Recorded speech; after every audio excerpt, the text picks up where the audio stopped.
tym momencie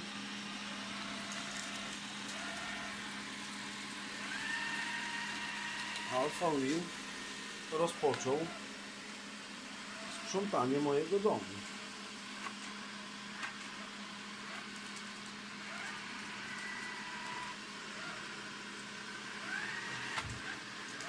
Ale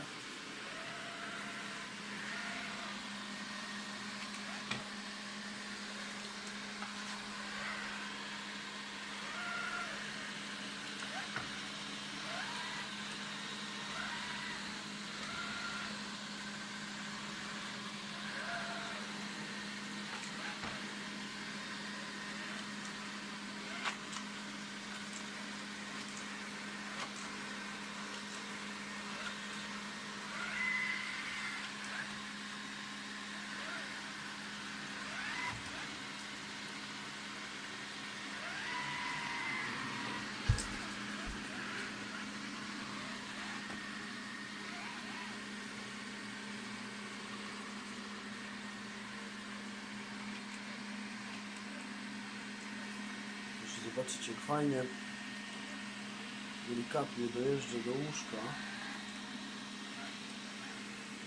Nie jest to naprawdę taka chaotyczna jazda. Proszę. Do poduszki. Ja to troszeczkę specjalnie porozstawiałem, żeby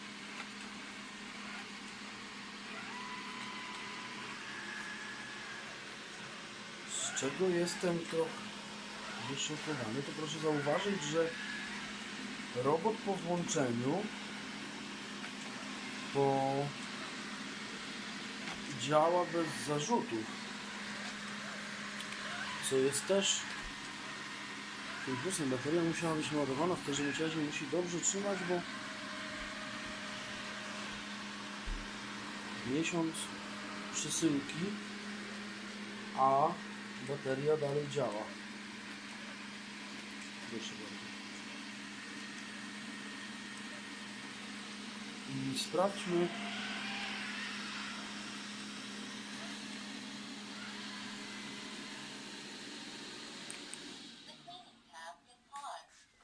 tak, zatrzymałem go pilotem.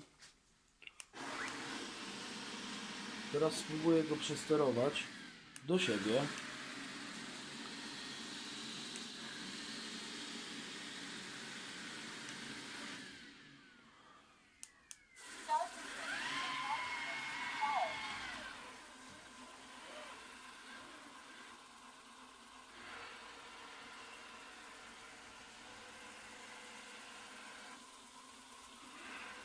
Coś ich włączyłem. Tak.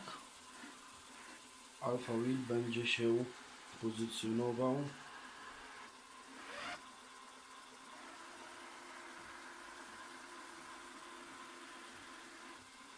do wjazdu do stacji dokującej.